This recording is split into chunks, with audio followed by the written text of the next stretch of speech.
À l'occasion du centenaire de la Première Guerre mondiale, la commune de Ploudaniel propose une exposition montée avec l'aide de l'Office national des anciens combattants, des collectionneurs privés et des élèves du lycée Saint-François-Notre-Dame de Lesneven. Pour cette commémoration du centenaire de la Grande Guerre, la municipalité de Ploudaniel a eu à cœur de participer au devoir de mémoire.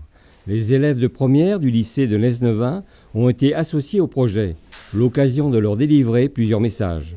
Au-delà du 100e anniversaire, c'est aussi dire à nos populations, et plus particulièrement à nos jeunes, pourquoi ils sont là. Au-delà du souvenir, c'est de faire en sorte de dire, écoutez, ceux qui sont morts, ceux qui sont là, n'ont jamais demandé à faire la guerre. C'est simplement, ils ont eu des élites, on les appelle comme ça, qui ont décidé de se battre. Et soyons fiers qu'aujourd'hui, qu'en Europe, il n'y ait pas de guerre depuis plus de 70 ans. C'est au moins un acquis de l'Europe, même si certains critiquent la communauté européenne, mais au moins le fait qu'il n'y ait pas de guerre et que les populations sachent se parler, c'est quelque chose d'important. L'exposition se veut la plus complète possible. Les nombreux objets militaires appartenant à des collectionneurs privés, ainsi que les photographies de l'époque, donnent un bon aperçu de ce qu'était la vie dans les tranchées. Le Centre de recherche historique du Léon participe à l'inauguration de l'exposition. Dans ce cadre, le Centre de recherche historique du Léon que je représente a été invité à assister à l'inauguration en tenue d'époque. Donc je représente le 219e régiment d'infanterie de Brest en tenue typique de l'année 1915. Le 19e régiment d'infanterie, c'est un régiment qui est basé à Brest et à Landerneau, mais qui ne recrutait pas ou peu à Brest et essentiellement en fait dans le Léon.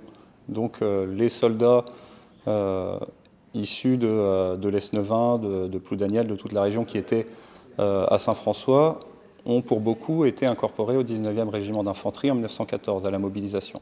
C'était une lanterne de poilu que les soldats français avaient dans leur pactage. La thématique de la guerre au XXe siècle est abordée dans le programme scolaire de la classe de première. Au lycée Saint-François de Notre-Dame, le souvenir de la Première Guerre mondiale a un écho particulier auprès des jeunes.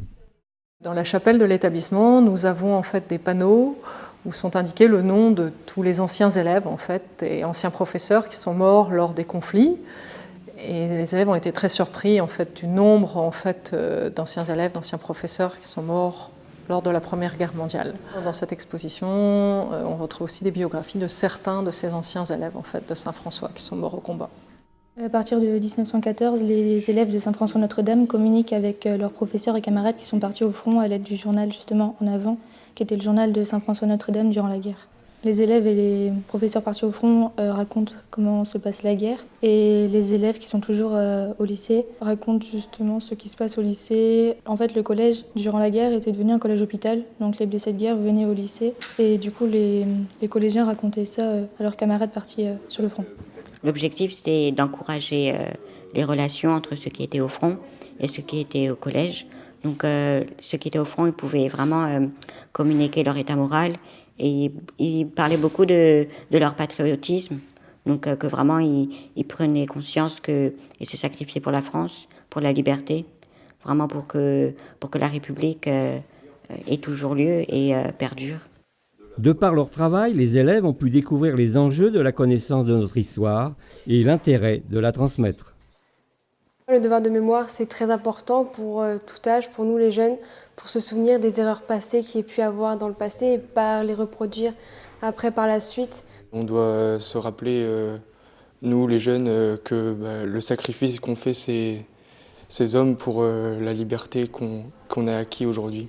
C'est un combat du quotidien, de ne pas oublier les sacrifices qui ont été faits par nos anciens qui se sont battus justement pour que notre démocratie puisse perdurer.